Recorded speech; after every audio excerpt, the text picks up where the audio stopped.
After the Federal Reserve cut interest rates for the first time in over 4 years, traders have to weigh up what the lay of the land is. And as we move forward and look into the new week, there's still going to be plenty of drivers of market volatility for the week starting Monday, the 23rd of September.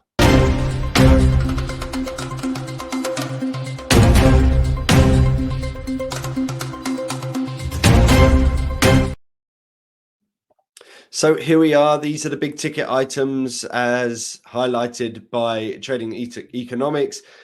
Essentially, you're looking at a host of PMI data released over the course of the week. Now, PMI data usually provides a leading indicator of exactly what the health of the economy is and splits it, of course, between manufacturing and services. Manufacturing has been a big problem, and it's probably likely to remain that way. You can see it here by the fact that German manufacturing is at 42.4, well below that 50 threshold. So below 50 means the manufacturing sector is in contraction territory, which is exactly what it is in Germany.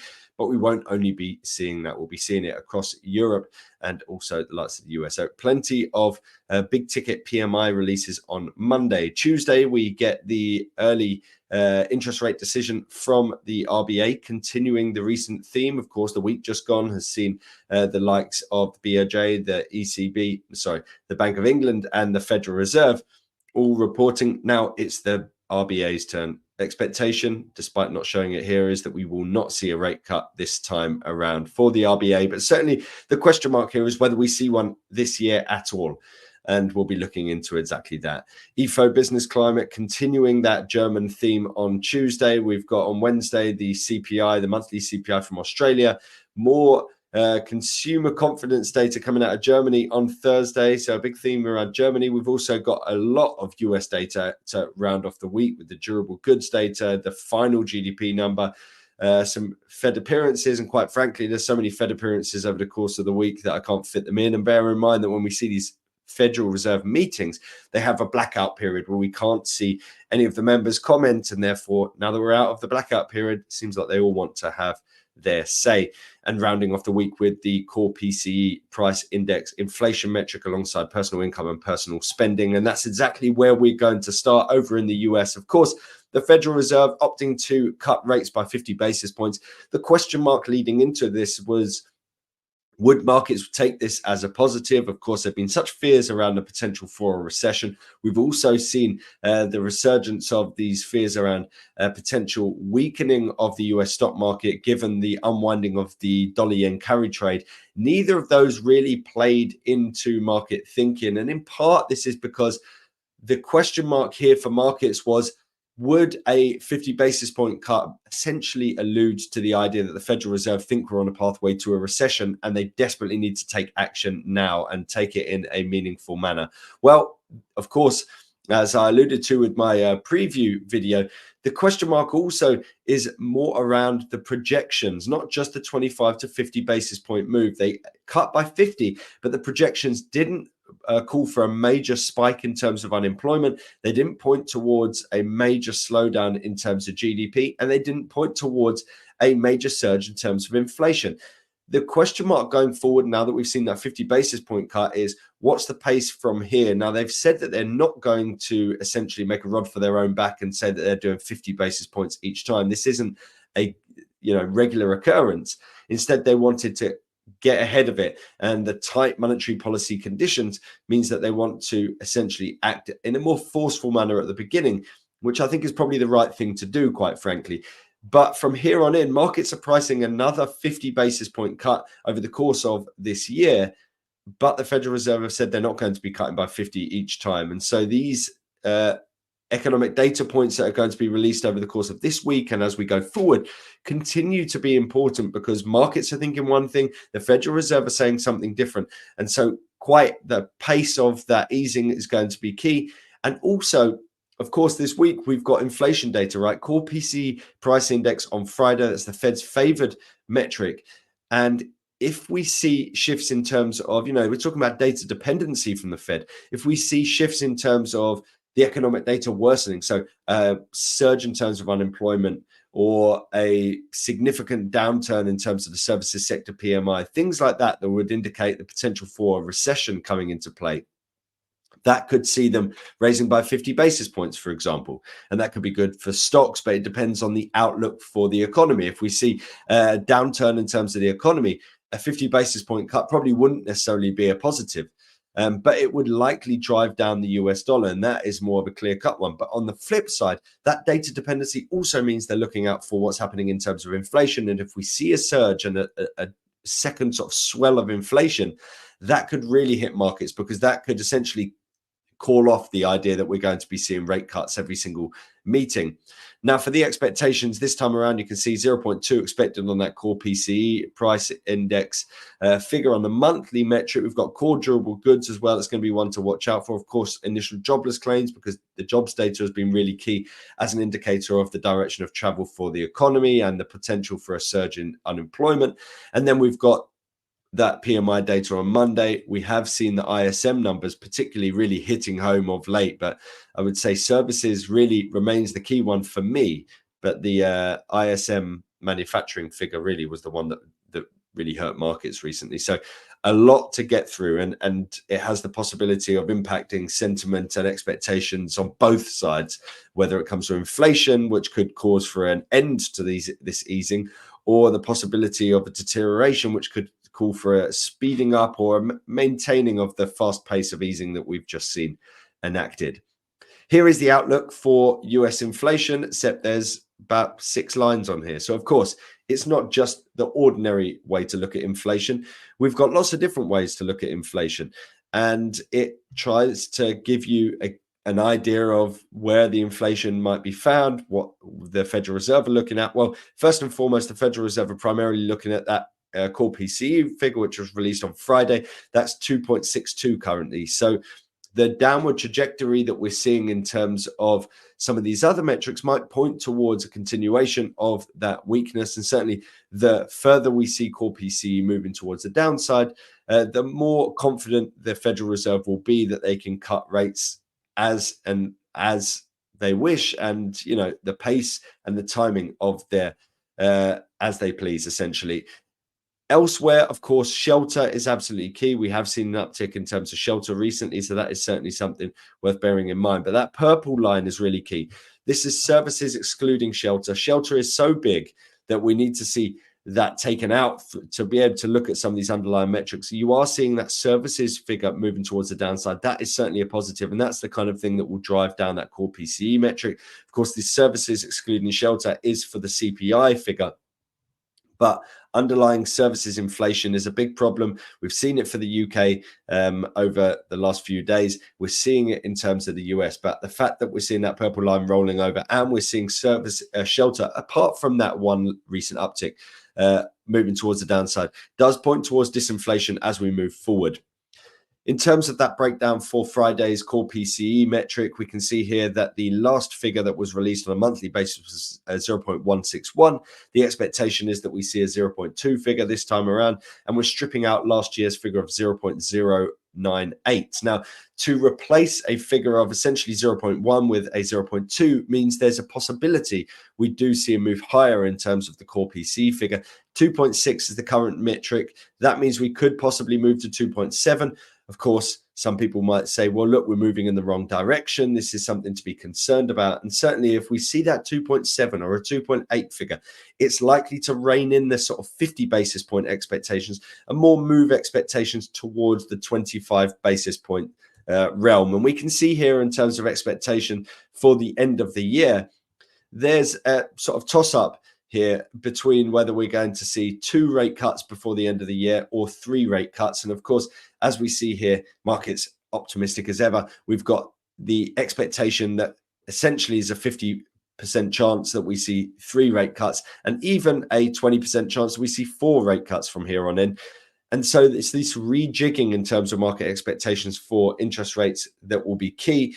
There's so many different figures that I can't go through all of them, but certainly that core PCE figure, as I've seen, I think there's a good chance that we do move towards the upside for that metric. And certainly if you look at the sort of relationship here between the CPI on a monthly basis, which is the orange one, the orange bars, and the blue bars, and then the orange bars, which are the PCE. Generally, they've sort of been moving in tandem, right? Generally, they move in the sort of same kind of direction. It may not be the exact same number. And therefore, the fact that we've seen that CPI number coming in at 0.281 points towards the possibility of a higher figure in terms of the PCE figure.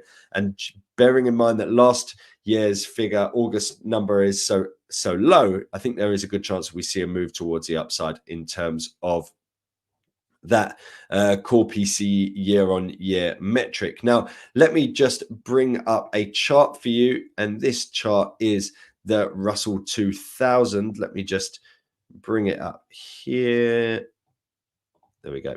Right, so this is the Russell 2000. First and foremost, I wanted to show you it set against the main indices that you probably follow, right? Which is the NASDAQ, which is heavily tech focused, the Dow Jones Industrial Average, which is heavily not tech focused. There's only two of the Mag 7 in there. And the S&P 500, which tries to capture pretty much everything. And so that's the top 500 companies. All three of those have seen heavy gains over the course of this time frame. I'm essentially trying to sort of capture the point where we're seeing rates being hiked in the first place in response to the inflation. And so what we've seen here is major underperformance in terms of the Russell 2000, up 8% over that period. The others up 21%, 26, 34. Right, so we've got a major catch-up play in action here, and certainly, you know, what we're looking at here is the easing of interest rates means that there's less pressure on businesses that are perhaps not profitable and have been really struggling through this period. Cutting interest rates makes it cheaper for them to borrow, and many of these companies are reliant on borrowed money. So we are expecting to see some benefits here for the Russell 2000 in particular. Now, of course, we're likely to be volatile over this period, and certainly if we do see a significant uptick in terms of core PC, that could actually come to the detriment of equities, in particular the likes of the Russell 2000. But my point here is we're looking at a market that is likely to be very sensitive and potentially benefit from this easing phase that has just kicked off. I'm just trying to sort of tally up some of these different points, but essentially you're looking at an uptrend here, more recently pulled in towards that 76.4 and this prospective trendline support, and rallied up through resistance here. So your next port of call is going to be this prior peak that we have at, well, it's not a percentage. The prior peak is at 2,300 essentially. And so, you know, for me, I think we've got a very clear bullish trend in play here. There is a possibility if the data starts to turn against us, whether it's the likes of the core PCE metric moving towards the upside, or perhaps a weakening in terms of the economy, that could possibly provide the basis for a pullback in this market. But certainly for me, unless we see a breakdown through this recent swing low of 2058, the bull market remains in play, and therefore pullbacks to me are deemed a short-term phenomenon before the bulls come back into play once again. Next, let's look at the Australian region. We've got the RBA interest rate decision on Tuesday. We've got, of course, like I said, Monday's all about PMIs. We've got the monthly inflation figure also out of Australia. It may be called monthly, but it comes out with a year-on-year figure essentially, and that's the 3.5. So you can see it's well above many of these other countries, and that's why you see an RBA that is holding off and continues to hold off for the time being. So this meeting should give us a better idea of when we could potentially see some easing. Market's currently pricing a 94% chance that we see them holding rates. And then as we move forward, the first rate cut is expected to be a toss-up between December and February. February, they think there's a 90% chance that we've cut rates by then. December, 54% chance. So it's essentially a coin toss when it comes to December. This is where the action's likely to be. Any shifting expectations around that December meeting in particular will be notable. Now, I think, you know, despite the fact that we are moving closer to it, you're still looking at an outlier here. You're still looking at a central bank that is going to still going to be holding off as others are easing, and that provides the basis for the potential strength. Of course, right now, we're seeing a market response that really does highlight an optimism over the direction of travel for the global economy. We're seeing a big risk on play because of the rate cuts that we're seeing, most notably the 50 basis point cut from the Federal Reserve.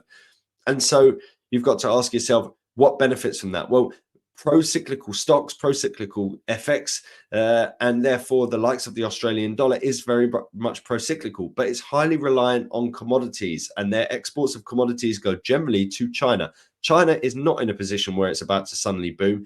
No one's feeling particularly confident about the Chinese economy at the moment.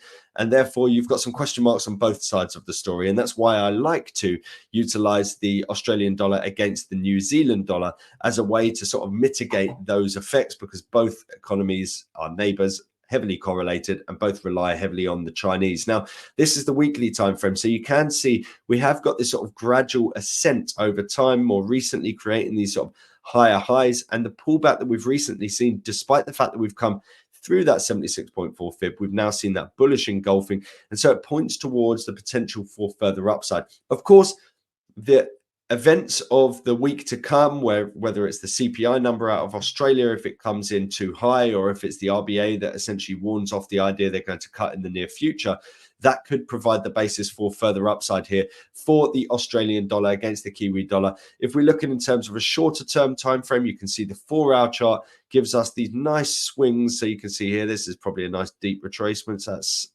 bang on the 76.4. This looks more like a 38.2. Let's see exactly what this is. It sort of feels like it's a game half the time trying to call it. Yep, so that's a 38.2, and then the next one's probably a 61.8 I'm going to go with on this one. Let's see. Deep ratios, retracements. Yep, that's 61.8. So essentially, you're getting some nice deep retracements, and you're getting this nice uptrend as things stand. So, it depends on everyone's sort of trading strategies, but certainly for me, if we break the 108.75, then it starts looking like we're going to roll over once again. But it looks to me like we've kind of bottomed out here, and the wider context does point towards a possibility of this being an area where we would bottom out. Of course, this daily time frame trend does still play out, and so you could be looking towards the top end and saying, well, soon enough we've got the 61.8 and 76.4 fib resistance. And that is certainly worth noting until we break the 1.105 level. But for the near term, if we're looking at on an intraday basis, I think there's a good chance we bottomed out, and we could still zig and zag a little bit longer as we head into a week that is going to be dominated by the likes of the RBA and that inflation data coming out of Australia as well. And then finally, let's see, we've got the interest rate decision also by the SNB over in Switzerland, expected to cut by 0.25%. Inflation pretty much rock bottom when it comes to Switzerland. But as you can see here, the expectation is that we're going to see rates cut to 1%, right? So they've pretty much done all the easing they need to do. They've never really got to the kind of lofty heights that we've seen elsewhere. You can see on this chart, the SNB at the bottom in the green. So they didn't really go very far in the first place, and they're probably not going to go very far on the way back down either. And so there's this big catch-up play. So you could say, oh, well, the Swiss franc is already so low, and therefore it points towards weakness. But soon enough, a few meetings down the line, they won't be easing anymore, and all of these other central banks will continue to ease. And that's where you see the catch-up play and the recalibration within the bond markets and the like. So I think there's a good chance that we do see the Swissy come into some strength. The caveat right now is that we're seeing a big risk on play at the moment, and the Swissy is also a haven asset, especially recently, given the fact that we've seen the US dollar really falling out of favor. And so, it's an interesting one to be looking at the moment. But I thought for that reason, I would look at what's happening in terms of so first and foremost, here's the expectation in terms of the meeting. You can see here, essentially, it's a toss-up between a 25 and a 50 basis point cut. 63% chance it's 25 basis points. And essentially from here on in, you're looking at another 25 basis point cut at the next meeting in December. Then from March onwards, you're looking at maybe another one in March, and then probably nothing. So you're looking at probably 325 basis point cuts. And then at that point, everyone's saying, well, they're not easing anymore, and all the other central banks are easing. So possibly we could be in a position where people are looking at potential strength for the Swiss franc. Nonetheless, at the moment, let's just bring up to end this. Let's bring up the chart for the US dollar against the Swiss franc.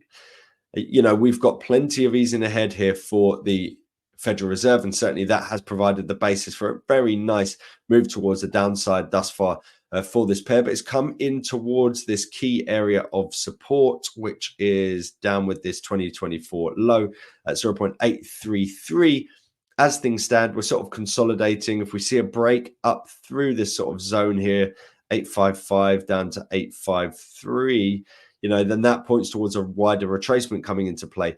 Until that happens, given the trend that's come into it, I expect to see the resolution come towards the downside. But really the key here is, do we break the 833 or not? That's going to tell us a hell of a lot about this pair. You can see over the long term, we saw this very sort of gradual uptrend, and now we're in this gradual downtrend. So certainly a breakdown through that 833 would take us into the lowest levels we've seen since 2011 and point towards essentially clear air, no major support levels until some time from there, essentially. So I'm just eyeballing this level that we've got here that also tallies up with it. So you've got that 833 tallying up with both this low in 2015 and this low in 2024. Absolutely massive support level. So whether we break it or whether we don't is really going to tell us a lot about where we go from here. And certainly as things stand, we're in consolidation mode following protracted downtrend. So I wouldn't be surprised to see that downtrend continue.